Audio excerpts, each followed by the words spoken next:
Salut les amis, welcome on the platform. Naonamandis, Senator Cletus aka Ejawi Moses.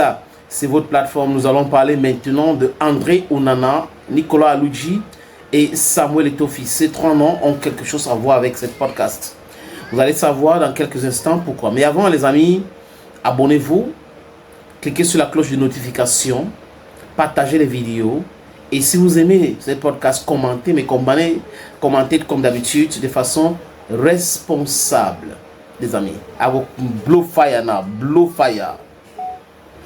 Your Bamendaman, your Ekonaman, your Giman, your Bakuriman, and proudly so your anglophone brother.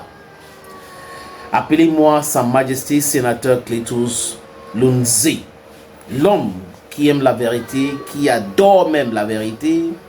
L'homme qui est là pour la justice. La vérité et la justice, ce sont les deux éléments que nous voulons pour pouvoir atteindre notre souveraineté en Afrique. Et quand on regarde les choses en face, il faut le dire et soutenir ceux qui sont en train de lutter pour tuer la corruption, pour encourager les compétents et les compétences à émerger. C'est important de le dire et de le faire, les amis. Il y a certaines personnes que l'argent traumatise. Et il y a certaines personnes que l'argent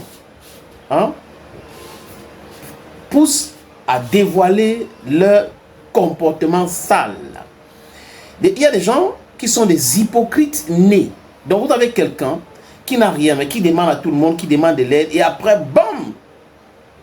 La chance de Dieu de notre Afrique peut être avec eux, ils explosent. Dans le football, dans le basket, dans la musique, dans la politique et peut-être dans le business aussi, et commence à être autant. Si quelqu'un se comporte comme ça, ce n'est pas l'argent qui l'a changé. Parce qu'il y a des gens qui ont l'argent, mais qui se comportent correctement, qui respectent les gens qui sont restés humbles. Mais si les gens disent que l'argent fait voir le vrai comportement de X ou Y, c'est une vérité. Si à partir de là où vous voyez la vraie personne en celui qui était pauvre hier, donc il était un gars méprisant. Mais comme il était pauvre, il faisait profil bas. Je pense que c'est le cas d'André Onana. André Onana a toujours rêvé d'être un grand joueur. Il a toujours rêvé de jouer dans les grands clubs. Il a bataillé pour ça. Il a travaillé, je ne peux pas dire le contraire. Mais il a eu une main qui a aidé André Onana à arriver là où il est aujourd'hui. La main là, c'est la main de Samuel Etofi. Mais la main qui a aidé André Onana gratuitement, André Onana essaye de croquer cette main. Il veut même couper la main là. Fabrice Olinga a fait une sortie brillantissime pour pouvoir parler de l'hypocrisie d'André Onana. Vous savez les amis, tu chasses le naturel, il revient au galop. Quand en conférence de presse, avant match contre la Libye, André Onana a dit sur une question d'un journaliste, il répondait à cette question, qu'on était là à l'aéroport avec Abou, il parle d'Aboubacar Vincent, et on a vu une information circuler que j'ai refusé de donner mon passeport. Donc les deux complotaient. Ils savaient qu'ils devaient arriver au Cameroun et on devait les donner un communiqué pour venir lire tentative de coup d'État avorté, des piètres joueurs comme ça, qui ne peuvent jamais être des dirigeants parce qu'ils sont des poltrons. Les mots là sont même faibles. Mais les amis, on n'a jamais vu l'équipe nationale du Cameroun avec des joueurs comme ça, se comporter comme des moutons. Oui, parce qu'un est devant, il est en train de traverser la route, tout le monde traverse la route. On a dit, André Onana a fait, tout le monde. C'est un peu comme ça aujourd'hui, les amis. C'est exactement comme ça que les gens se comportent. Il y a seulement 3 joueurs à l'équipe nationale actuellement qui foutent le bordel. Donc ils sont dans tous les complots contre la Fédération camerounaise de football. André Onana, Ngando Ngandji, Aboubacar Vincent. Et je peux même ajouter Christian Bassogok.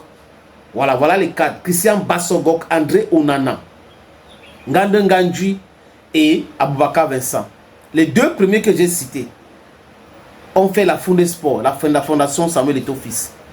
Ils n'ont pas payé la scolarité. On a payé leur scolarité. On les a envoyés en Europe en formation payée.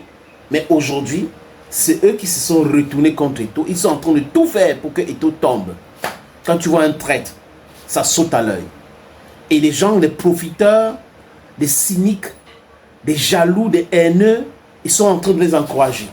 Mais les amis, c'est pas parce que XY t'encourage dans ce que tu fais. C'est que tu voulais faire ça. Et c'est comme ça que tu es. Que s'est-il passé dimanche dernier, les amis, à l'hôtel Hilton? C'est là où loge les Lions Indomptables à chaque fois qu'ils sont au Cameroun pour jouer un match à Yaoundé. Aloji Nicolas, le team manager de l'équipe nationale du Cameroun, qui est médaille d'or olympique 2000 à Sydney. André Onana jusqu'à présent ne rêve pas gagner un trophée majeur. Il n'a jamais gagné un trophée majeur d'ailleurs. Donc, il doit respecter son papa. Aloji, c'est comme son père. Parce que les amis, en 2000, André Onana avait quel âge? Peut-être 5, peut-être 4, peut-être 3. Quand Eto'o et Aloji gagnaient la médaille d'or olympique, André Onana vient aujourd'hui manquer de respect à Aloji, l'insulter même. André Onana aurait insulté Aloji Nicolas des pingouins, d'affamés. Comme si Aloji Nicolas l'appelait tout le temps, André, j'ai faim, on n'a pas mangé chez moi, envoie-moi l'argent. Quand quelqu'un perd son cerveau parce qu'il pense qu'il a beaucoup d'argent, ça donne André Onana. Qu'est-ce qui s'est-il passé? Aloji Nicolas passe récupérer les passeports des joueurs, c'est normal, pour aller travailler avec le commissaire du match. Tous les joueurs, je dis, tout le monde, sans exception, même les trades, même les putschistes comme Abaka Vincent, même les putschistes comme Gandou Ngandji, même les putschistes comme Bassogok ont remis leur passeport à Aloji Nicolas.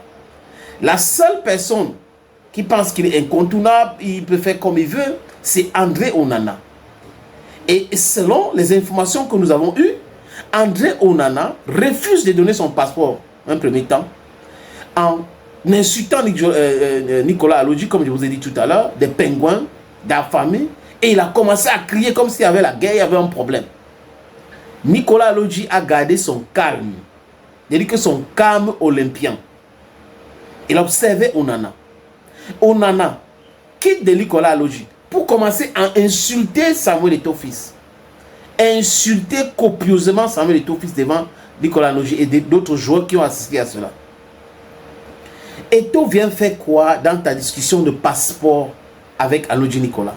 Si ce n'est pas qu'il est en train de perdre le nord. Peut-être qu'on est en train de perdre ces gars.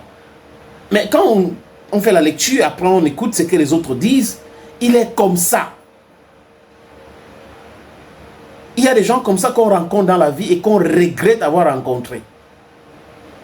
Mais la chute de ce genre de personnes, de ce type de personnes, les amis, est souvent très grave. Il pense qu'il est invincible, il est fort, le ministre est avec lui, Ngongo est avec lui, donc ils sont éternels et tout, mais il ne se rend pas compte dans quelle stupidité, dans quelle merde il se met. Aujourd'hui, André, si les résultats sont mauvais, si des choses commencent à aller mal pour toi, les politiciens là ne seront pas avec toi. Et ces braqueurs à la plume armée qui disent qu'ils sont des blogueurs alors que c'est des braqueurs, des brigands et les blagueurs vont fuir. Ils vont commencer à tirer sur toi. Ne t'inquiète pas. Tu ne veux pas écouter les conseils des gens c'est-à-dire que les gens qui te passent des conseils gratuitement, qui ne te demandent rien, qui t'ont jamais appelé pour quoi que ce soit, tu auras que tes yeux pour pleurer. Continue d'insulter Aloji Nicolas. Continue d'insulter Samuel Eto'o fils. À bon entendeur, salut.